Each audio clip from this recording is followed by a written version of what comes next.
Welcome to Listen by Gene Ginsberg. This audio experience and podcast is all about social media, digital marketing, entrepreneurship, and interviews with top entrepreneurs in the digital and social space.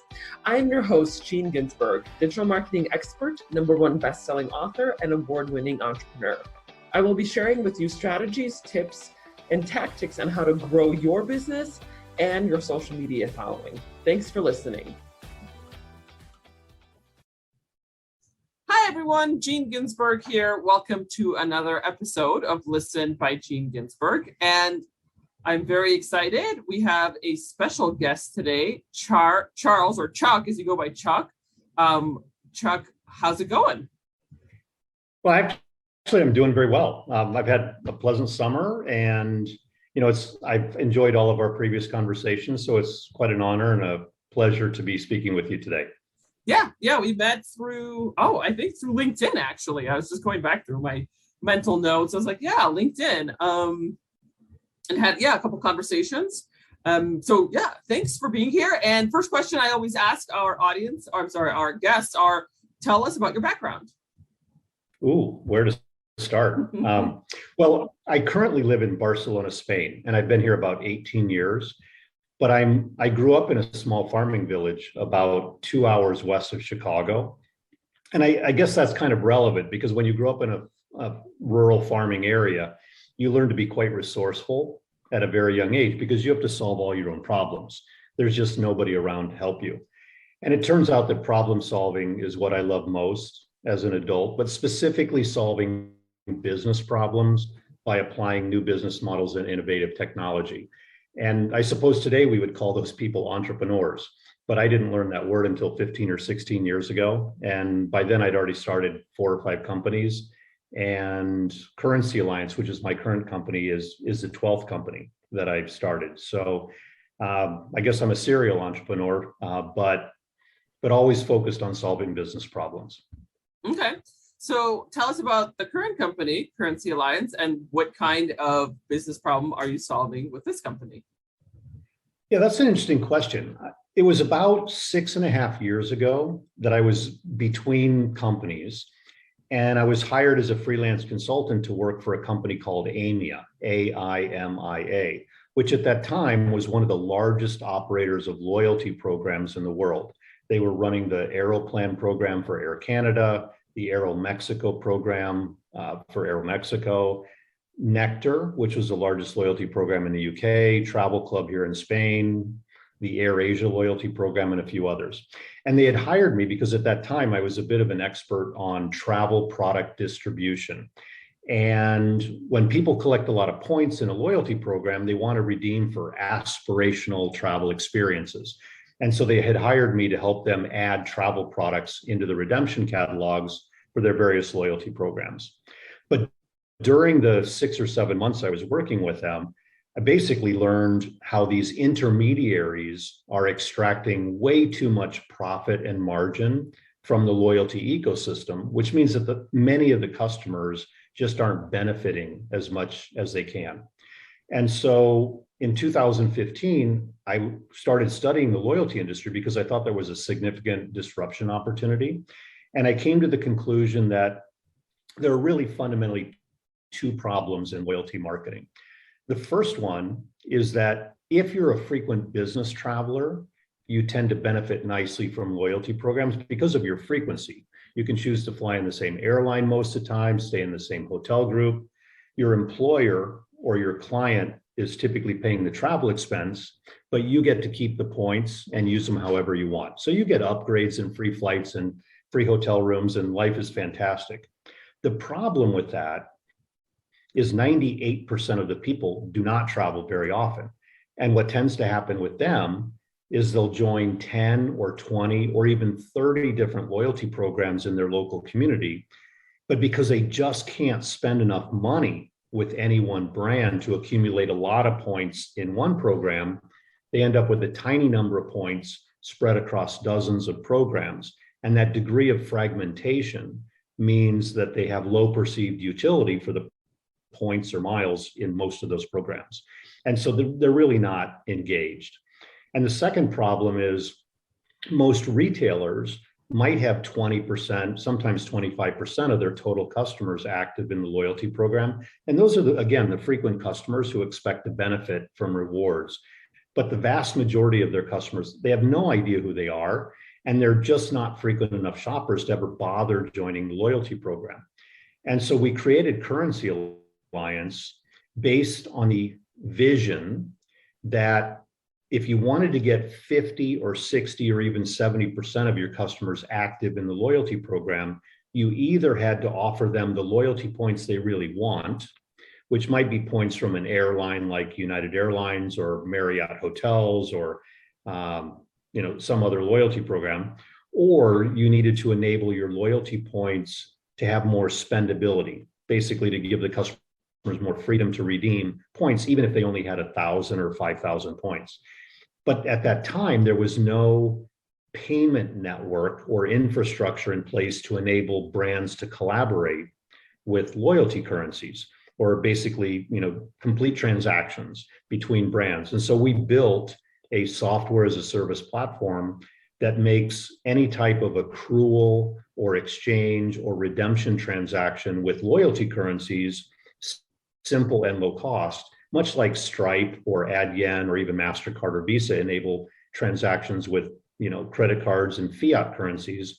We do the same type of thing with loyalty currencies. Okay. Wow, that's a very in-depth description, but I really enjoyed learning more about it because I know a little bit about points and online points, but you're definitely the expert. And I'm sure our audience has also enjoyed listening to how that works. So, and what kinds of businesses then do you typically work with? Yeah, so we work with major airlines like Air France KLM, Norwegian, Air Arabia, Vietnam Airlines, Garuda Indonesia, Air Asia. We also work with hotel groups like Wyndham Hotels or Melia Hotels. We have quite a few banks that now use our platform to enable customers to exchange points out of the bank's loyalty program, usually into an airline program. And then a number of brands like Agilent, which sells laboratory equipment to hospitals and universities, runs their loyalty program on our platform. We work with Live Nation, Game Show Network, Under Armour, some mobility companies like Enterprise Alamo Rent-A-Car. So anyway, these are companies that are either running their own loyalty program on top of our headless loyalty system, or they're collaborating with complementary brands so that they can issue each other's currency or enable exchange. Right. So, and your Currency Alliance is a tech platform and a marketplace. Is that how you would describe it? Actually, that's a really insightful question. We started out as a marketplace, and the idea was to facilitate the collaboration between brands by making it easy to discover new potential partners, simplify the contracting process, generate consistent reporting, reconciliation, and settlement between the partners, basically to get rid of back office administrative cost. But also to allow the partner managers within these brands to manage hundreds of partners because of the efficient platform, as opposed to the limits that have existed over the last decade where they can only manage 6 or 8 or 10 partners at a time.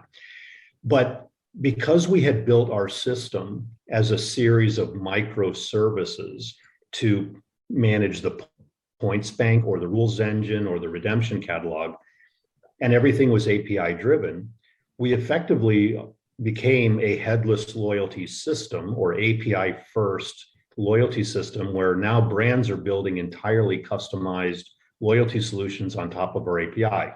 So they don't have to build all the complicated back-end technology. All they have to focus on is the customer facing experience that they want to deliver to their customers. And so many of the brands I just mentioned have gone live within a matter of weeks. Right. So it's almost like a marketplace slash tech platform slash clearinghouse slash reconciliation of online currencies. Okay. Well, yeah, it's a lot. Those things are all related, in the life cycle of, a customer's engagement with the loyalty program. But, looking back 5 years ago, or certainly 15 years ago, most collaboration in loyalty marketing was all managed by email and spreadsheets, and that's just not scalable. Absolutely. Oh, absolutely inefficient when it comes to large scale.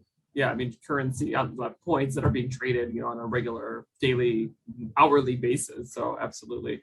Well, thanks. Yeah, that's a good point, which leads me to my next question is, what have been some of the changes that you've experienced in the points loyalty industry? I know that I've seen changes, a lot of change, in terms of, like, for example, even like banks. I used to have, like 20 years ago, I used to have a Citibank card that was an American Airlines points card, but then they got rid of that. So I guess it's almost like they're trying to, like, I don't want to say consolidate or maybe like lower the opportunities for consumers like myself, but maybe you can speak to some of the changes that you're seeing.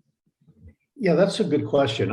I think that, modern loyalty programs, as we know them today, were really started about 35 years ago by American Airlines when they launched the Advantage program. And United Airlines followed very quickly. And then within 5 years, all the big travel brands had points-based loyalty programs. And originally, the idea was to kind of lock in your customer. If they're earning a bunch of points and they're getting closer to a reward, then or a free flight, basically, or a free hotel room, they're not going to fly on some other airline, even if the price is more expensive, because they want those points in order to get to the free flight or free hotel room. And so the partnerships that were created between airlines and hotel groups or rent-a-car companies kind of flourished. But among airlines, hotel groups, and rent-a-car companies, there are only 3 to 5 leading brands in any one of those categories in most countries in the world. And so those brands have been collaborating with each other for 20 years using old business models, but they've been collaborating for many years. And because loyalty marketing technology was always quite expensive, most medium and smaller size companies were locked out of being able to use points-based loyalty programs. If they had a loyalty program, it was often a stamp card where you get 10 stamps on a card and your 11th coffee is free. But they weren't able to use sophisticated loyalty marketing to engage with their customers. Today, the cost of loyalty technology has come down so dramatically that medium and smaller brands are now engaging with loyalty programs. They're starting to collaborate with some of the large brands as well. But I think that's one of the major shifts, is that many more companies are now able to engage with their customers using a kind of a traditional loyalty program. And I actually think that's going to lead to huge growth in the industry. So today, I estimate there are about $500 billion worth of loyalty points in circulation in the world. I mean, that's a lot of value. But I really think over the next 5 years, that number could triple.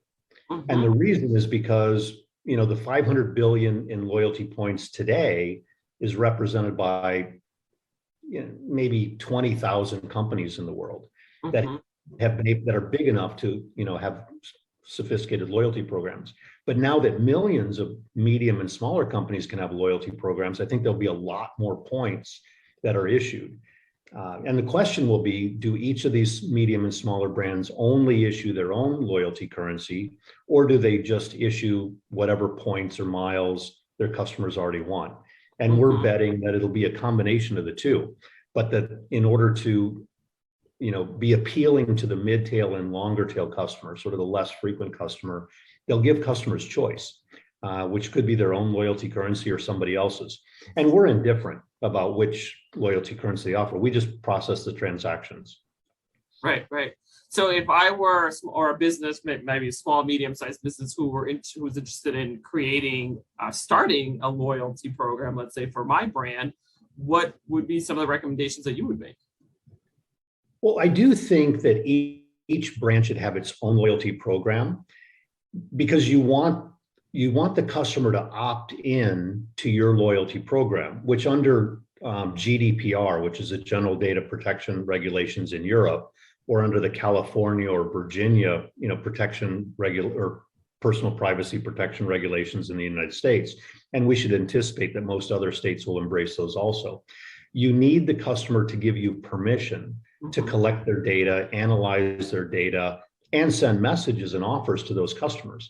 So if the customer doesn't opt into your loyalty program, you're going to lose permission to collect first party and zero party data and have permission to market to those customers. So I do think that each company should have its own loyalty program. They need to be careful how much they invest in the technology to run their loyalty program. But fortunately, there are platforms like ours that make it quite inexpensive. But then I think in order to appeal to the majority of customers, they should offer more than only their own points. Because if you're a local pharmacy or a fashion retail company or even a business to business brand, only your most frequent customers will bother joining your loyalty program and give you permission to market to them.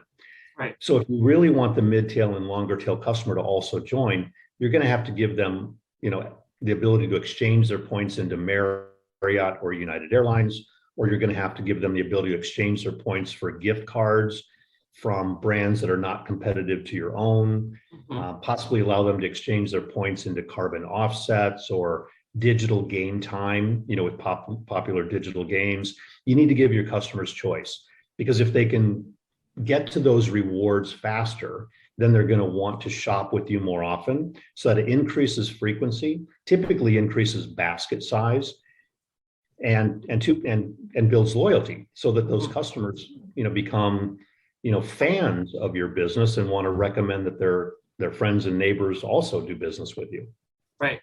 Or let's say donating to charity is another one, right? That they could do. So yeah, absolutely. That makes sense. Okay. So if you're a smaller business, probably makes sense to partner up with other loyalty programs to have that as an opportunity for your customers, right?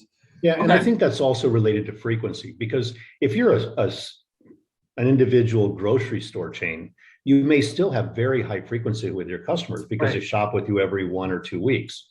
But if you're a fashion retailer or a sales retailer, maybe 2 or 3 times a year, maybe once every other year, maybe once every 5 years. And so if the frequency is low, then the points that you're offering, if they're your own, just are never going to accumulate to the level where the customer can redeem for something of emotional interest.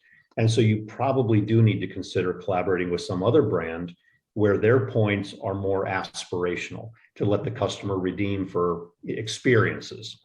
Right. Absolutely.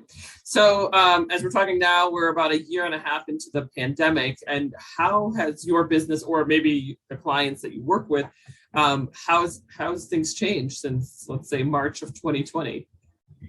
Yeah, so I will tell you that in March and April 2020, we were quite nervous about how long the pandemic would last. And we had some projects in process, so that kept us busy during that period of time. But we had really no clients or prospects that wanted to speak with us during March and April 2020, because they were all trying to figure out how to survive. Yeah. But what we found by May and June was that the travel partners on our platform realized that their customers were not going to be traveling for the next 6 or 12 months. And so the only way to keep their brand top of mind and their customers engaged was to add more non-travel partners like fuel retailers or convenience stores, things like that, so that customers could be earning their points every week. And that kept the customer engaged. So we became quite busy last year helping add more partners into these travel loyalty programs. And then the other thing that we noticed kind of later in the summer was that many of the non-travel brands also started adding partners, because when they were running a standalone loyalty program, as I suggested earlier, they might have only had 15, 20, or 25% of their customers that had joined their loyalty program.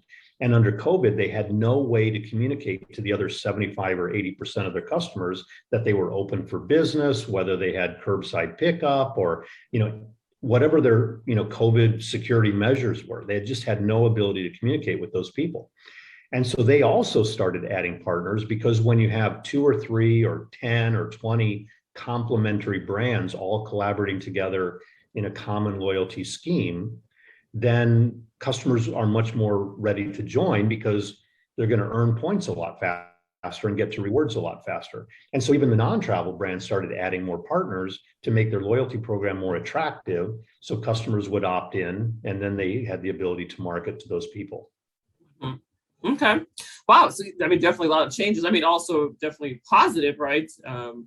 Because of course, same thing for us. I mean, I'm sure everybody can say that like last March and April, everyone was like, what's going on? Not sure what's going to happen. And everyone, of course, pulled back. But then, it was interesting to see the pivots, right? Like everyone, after a couple of months, started to realize, okay, what's the pivot here, right? Like, what do I need to do? If I'm a restaurant, I have to probably get on Grubhub or Postmates in order to continue having a viable restaurant, or in your case, finding other partners who are not travel partners to continue with the loyalty program. So yeah, that's I'm like, as you were talking about in the beginning, you mentioned entrepreneurs, and it's like entrepreneurs always kind of have that, have that thing where they're like, how do we pivot? How do we continue on making money, right? And keeping afloat. Yeah, so I do feel badly for the people that have suffered in the world during the last 18 months. And knock wood, our luck continues to go strong. Yeah. I mean, that is true. There's definitely a number of businesses that unfortunately didn't make it. But good to hear that you guys, decided to pivot. So that's always great. And then the last question is kind of a wild card question. I always ask this one of our guests. What is your prediction for the industry? And that could be your industry specifically. It could be terraforming Mars or self-driving cars or robots running around. What do you think is going to be happening over the next 10, 15 years? Well, I do believe that anybody who's investing in garages, like parking garages right now, is a fool, because self-driving cars are going to take over, and you will just call a car to pick you up and take you wherever you want. And so the car ownership is going to go way down. But that doesn't have very much to do with my industry. No, but feel free to talk about that, because that is actually something that's come up on this podcast as well. The prediction was things are going to change significantly once we have self-driving cars. So, I mean, if you want to talk about that, but feel free to whatever's top of mind. Well, I mean, related to mobility or transportation, I think that the type of company that has a chance to build the next generation loyalty program and have the greatest success probably will be a mobility operator, because people have the need to move from A to B between 2 and 10 times a day.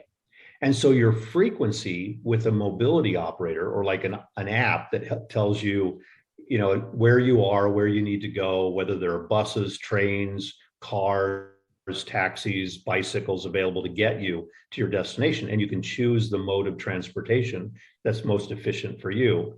I think that any brand with that level of frequency with their customer has the opportunity to build a really compelling loyalty program because of the frequency. And if you know where your customers are and where they want to go, and over time you've been able to define what their habits are, then there are a lot of other retailers or brands that would like to feed off of that data in order to present, personalized offers, to go to a coffee shop at your destination, or en route, you can stop here and buy this, or even to present media and content during your transportation time. Because, if you don't have to drive anymore, you can pay attention to your mobile phone or anything else. And so I think a mobility-based loyalty program has a chance to unseat many of the leading loyalty programs today, because of the frequency with customers and the willingness of partners to join your ecosystem. And they will fund the loyalty points. They'll fund all the benefits for the customer, because they're trying to drive, more sales and more conversion. And, this is a closed ecosystem controlled by, a few mobility operators. And I think that, really could lead to a pretty radical transformation in the way loyalty marketing is done over the next 5 to 10 years. But I also think I gave away my main prediction earlier in our conversation. I said, I think the industry could triple over the next 5 to 10 years. And that kind of implies 60% year-on-year growth, which for most industry is unfathomable. But in the loyalty industry, I really think it's possible. And the reason for that is because today there are a few 100,000 companies in the world with loyalty programs, but there are millions and millions of companies without loyalty programs. And now that the technology is so accessible for those millions of companies without them, I think they actually will get engaged, because loyalty marketing typically has the lowest cost of customer acquisition and retention of any marketing channel. And so other new brands will enter the loyalty market because it's lower cost for them to retain and attract customers. And that means a lot more points will be issued, a lot more points will be exchanged, and a lot more points will be redeemed. And so the industry, I think, could go from 500 billion, to 1.5 or $2 trillion over the next 5 years. Mm-hmm. Wow. Yeah, that's amazing. So it sounds just like it's all going to be coming primarily from businesses that don't have a loyalty program and just entering that market because they haven't had a loyalty program in the past. So that's where the new growth. So I think most of the new funding of points will come from the medium and smaller size companies. The currencies that are issued could be their own, but they could also be from leading airlines, hotel groups, or other, leading loyalty programs, which could make some of the current loyalty programs even larger, and certainly more relevant if the average customer, is earning points, every week. Right. Anyway, I'm quite curious to see how this plays out over time, because I've not worked in the loyalty industry until the last 6.5 years or so, but I absolutely love it. I absolutely love the industry, and I think there's great potential for brands to improve the way they engage with customers, which unlocks much better data, which allows much greater personalization. Right. Wow. Thank you. That was fantastic. I learned a lot about the loyalty industry, and I hope our audiences did as well. And last question is, I promise this is the last one. How can our audience get in touch with you if they want to learn more? Oh, well, our company is called Currency Alliance. And if you go to our website, currencyalliance.com, you'll find us. We're also quite active in sharing industry insights on LinkedIn. So you can find us on LinkedIn.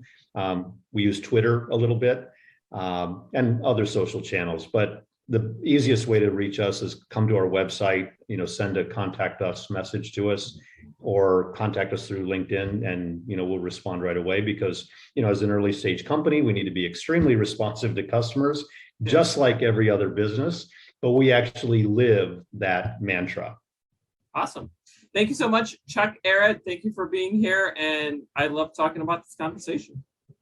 It's been my pleasure. Thank you very much. Bye, Gene.